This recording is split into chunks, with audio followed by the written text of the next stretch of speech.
Welcome back. In this lesson, you will learn about purpose. You will learn what it is, why it's so important, and how it influences your paragraph writing.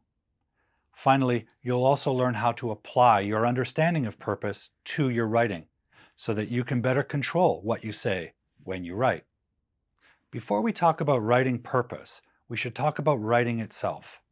I mean, what the hell is writing anyway? Well, one way to think of it is to consider that every piece of writing, or speech for that matter, is a communicative action. Not a physical action like shooting a basketball in order to score points, but a communicative action. Another name for this is rhetoric. Rhetoric is an action using language, and it can be in speech or writing. But what do I mean by action? Well, like physical gestures or actions, we use words and language to make things happen in the world. For instance, we use language to convince other people to do things, to ask for things, or to get a response from someone, be it physical, emotional, or even mental. Think about it. Writing requires effort, even equipment such as a pen or a computer. Would we waste our time and effort writing something if we didn't want it to achieve some goal? Probably not. And that thing you want to achieve by writing, that's your purpose. Well, to put it simply, purpose is the goal of a particular piece of writing. It's objective or intention. Sounds sort of obvious though, doesn't it? Well, part of it is and part of it isn't. Let's take a closer look. Let me give you some examples. You've all heard a baby cry, right? Well, a baby doesn't yet have control of its language, but it still wants something. It wants its mother to do something, like feed it. So the baby communicates to its mother the only way it knows how to. It cries, hoping its mother will respond. We could say crying is our first rhetorical action, and getting the mother's attention is the baby's rhetorical purpose. When you ask your friend if they want to go to a movie on the weekend, you're trying to request or suggest a movie. This is your communicative purpose. You want some response from your friend. Preferably, you want them to agree and go to the movie with you. You communicate to make something happen. In this case, convincing your friend to go to a movie with you. In simple terms, this is the purpose. And because we seek some specific response or happening, we also expect a certain range of responses. In this example, you'd probably expect your friend to agree to go to the movie, or at least give you a reason why they cannot. On the other hand, you probably wouldn't expect a response like this. This answer about the sister is not the response you expect. Something related to the movie you'd expect, not about the sister. The response does not match the purpose, does it? And this is an important insight. So we'll come back to this. For now, let's look at another example. A politician on stage at a ceremony or rally wants to move the crowd emotionally, to inspire them. The politician does not simply get on stage and say a series of random words with no intention, no goal, no purpose, right? Well, maybe in some cases it seems like this, but we can be assured that generally every politician wants to achieve something, to make something happen in the world. And they use words to do this. Otherwise, they would not make the effort. In these cases of rhetorical speech, we see a clear goal or purpose behind the spoken language. The speaker uses speech to make something happen in the world. Well, writing works the same way. We write something to make a point, to influence or inspire a reader in some way, even if it is simply to inform them of something. What way? Well, what is it you want to happen? Whatever that is your purpose. Now, some of you might say, hey, Teacher Paul, isn't trying to influence someone a little sneaky or manipulative? What if I just want to share my feelings with my friend? So I send them a text or email. Well, even in the case of sharing thoughts and feelings, that writing has a purpose. The purpose is to share your feelings with your friend.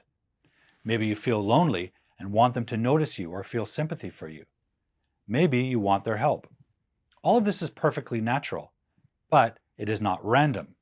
Even this sharing feelings sort of writing has a purpose. Therefore, we can say that all effective writing communicates a purpose. So, purpose is a combination of why you are writing, how you want to influence your reader, and what reaction or response you expect. So, how do we know what our purpose is?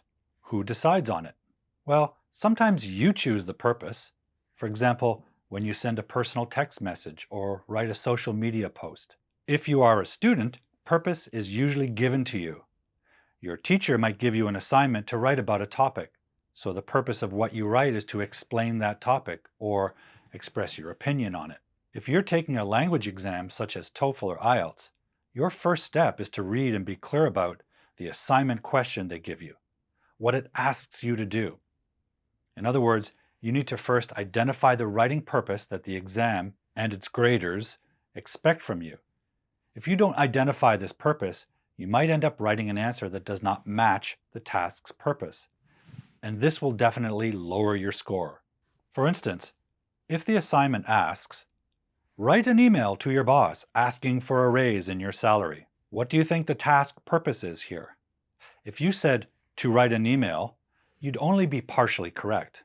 Yes, you need to write a short paragraph in the form of an imaginary email. But in the imaginary world of this situation, in which you work for a company for this boss, what's the purpose of this email? What is this imaginary email trying to make happen?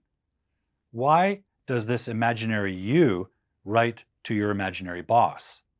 You want your boss to give you a raise. That is why you would write such an email, and that is your task's purpose. Therefore, your test graders expect a response something like this. Greetings, boss. I hope you're doing well. I'm writing to you to ask for a raise. I have been working diligently for the past 5 years without having an increase in my pay, and I believe I deserve one.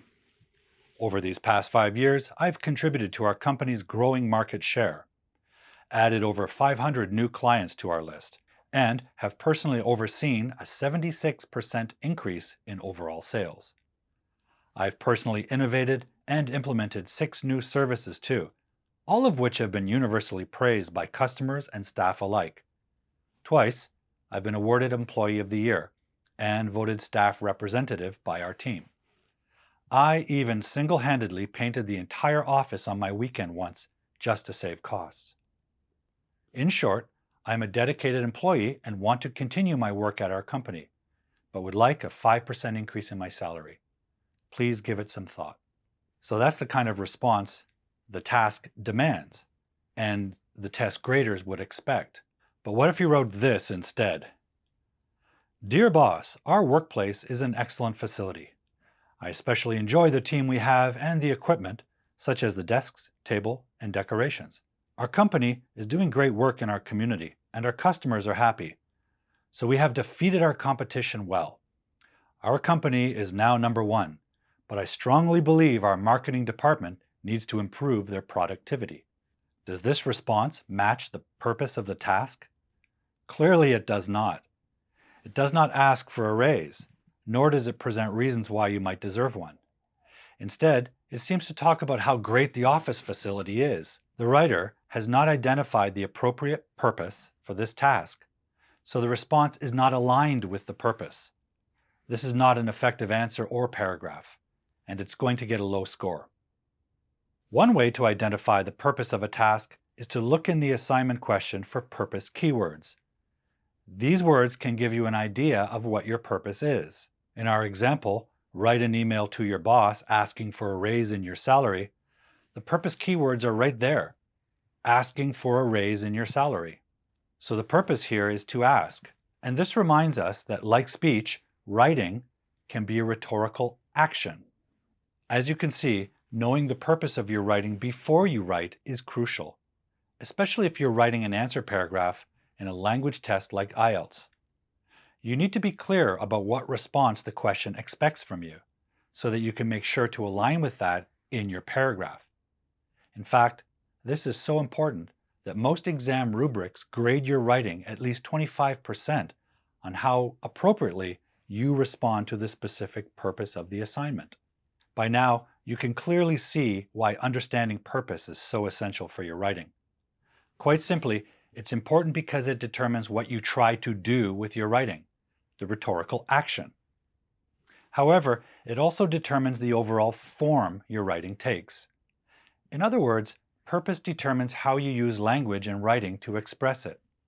Purpose determines the vocabulary you use, the grammar you use, and the sentence structures you choose. This overall form of the writing is called the rhetorical mode. We'll take a close look at rhetorical mode in the next lesson.